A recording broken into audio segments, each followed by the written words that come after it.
Bonjour à tous. Oh Seigneur, il fait chaud. Mon Dieu. J'espère que vous allez bien. Aujourd'hui, on se retrouve pour une vidéo théorie. Je sais pas, ça dépendra un peu du mood. J'ai des idées. Je sais pas, j'ai essayé de les développer, de les créer pour créer quelque chose de cohérent, pour dire quelque chose qui vaut la peine. Pour dire quelque chose qui tient sur des bouts. Enfin, ce qui tient debout, quoi. C'est en verlan. Langage de jeu, wesh wesh. Bon, j'espère que vous allez bien et que tout le monde va bien. Voilà. Très surpris du succès de la dernière vidéo sur l'amour. Ouais, bon après succès, 200 vues, c'est pas mal. Ouais, franchement, c'est dingue quand même. J'avoue qu'il y a quand même 200 personnes qui se sont posées et qui ont écouté ma voix, qui ont écouté mon timbre de voix, qui ont écouté mon allocution, qui ont... Ok, super, génial, yes. Du coup, nouvelle vidéo. J'espère que ça vous plaira.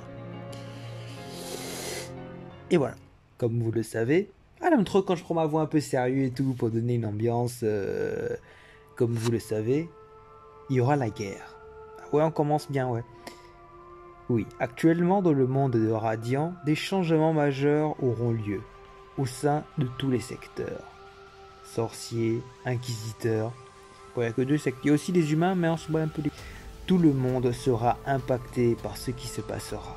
Mais comment tout ça a bien pu débuter? 7, enfin, sincèrement, voilà quoi, c'est... Tentant en premier lieu de simplement retrouver Grimm, qui avait volé des Mésis de son amie défunte, un concours de circonstances attrapa notre héros. De sa rencontre avec la Mesnie, puis Lupa, au combat contre Adriel jusqu'à sa capture et son évasion de l'Inquisition, les péripéties engendrées par notre héros ont secoué Baume, jusqu'à même impacter ses amis. Mélie qui a obtenu un super power-up, franchement c'est dingue, Doc qui subit un entre guillemets entraînement, et Lupa, la nouvelle recrue qui est le moteur de nos héros pour se mêler des conflits à venir. Mais c'est sans se douter des imprévus qui attendaient notre héros, avec les frères de Seth qui sont venus se mêler à l'équation. Tout peut déraper. Au vu de la situation, Piodon est l'ennemi de sa famille. Du coup, son sort est très clairement incertain. La mort ou la soumission. Après ça, ça dépendra du tempérament de la Mesnie. Au vu de la rage que doit porter Triton pour son frère, il est foutu. Il est clairement foutu. Il est marave, il est mort, il est enterré, il est décédé, il est... Mais surtout, que va faire Seth? Lui qui ne supporte pas l'injustice, en entendant les motivations de Piodon, sera-t-il de son côté? La Mesnie sera-t-elle un allié? Un ennemi? Pour moi, Seth va sûrement encore se faire de nouveaux ennemis au sein de sa famille. Étant donné qu'il était en prison, a-t-il été vendu? Ou il a juste fui et s'est fait capturer par la suite? Après l'évasion, il a entrepris un projet pour stopper sa famille. Tout ça ne sera révélé sûrement en temps voulu. Ouais, j'aime bien laisser des petits, ces petites théories. On mélange un peu théorie, questionnement, récapitulatif. Ouais, c'est un peu ça le truc de la vidéo aujourd'hui, ouais.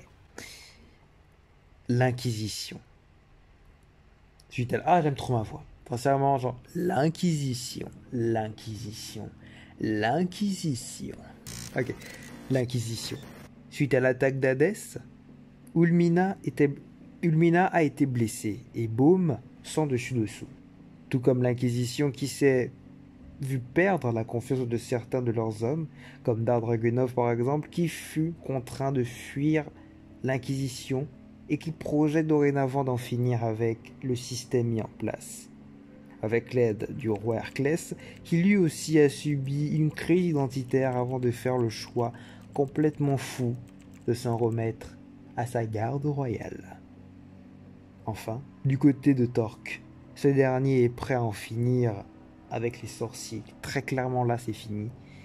À la suite de l'évasion de Seth et de l'attaque d'Hadès, c'était sûrement la goutte de trop. Alors, une attaque contre les différents systèmes de sorcellerie, tels que... peut-être qu'il y en a d'autres, hein. Mais enfin, je les vois mal aussi attaquer, réattaquer, si faut en dire, et attaquer l'Artemis.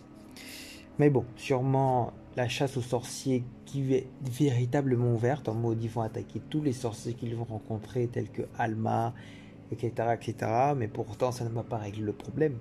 Parce que la véritable source, c'est les Némésis.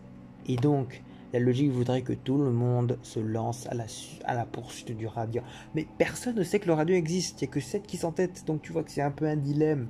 Tu vois, c'est un truc qui n'a aucun sens parce qu'ils vont s'attaquer à quelque chose qui n'est même pas le problème, qui certes est problématique sur l'instant, mais qui n'est pas définitif parce que c'est pas ça la cause. Bon, après les sorciers aussi ils font des dingueries, donc c'est pas aussi évident. Oui. Je disais, parce que j'ai un texte, je trouverais ça fou, au vu du manque de confiance des soldats entre eux en ce moment, d'attaquer ces systèmes. Et même l'Inquisition a-t-elle la force nécessaire pour lutter contre Master Lord Majesty? Cette en pleine réunion de famille se fera capturer? Je ne crois pas. Car le Cid étant un endroit, un lieu psychique, ça devrait aller, normalement.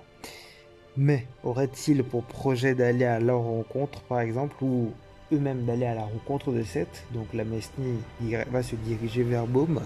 Et si malgré le Cid, un contact physique est possible, Piodon est-il véritablement piégé? Genre là, physiquement, il ne peut rien faire, son corps est totalement bloqué. Seth pourra-t-il tout claquer pour Piodon? La suite nous le dira. Nous avons donc l'Inquisition qui va véritablement commencer la chasse aux sorciers.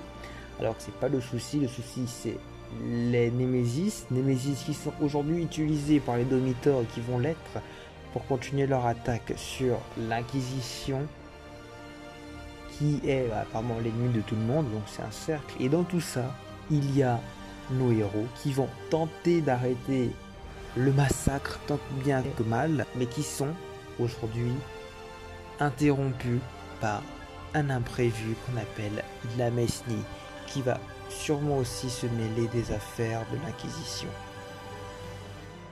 Mais bon, voici le topo, il nous reste encore tellement à découvrir sur le monde de Radiant, donc je ne crois pas. Ça sent un peu une guerre finale, mais plus une guerre un conflit qui aura sa grande importance dans l'avenir, ça j'en suis sûr.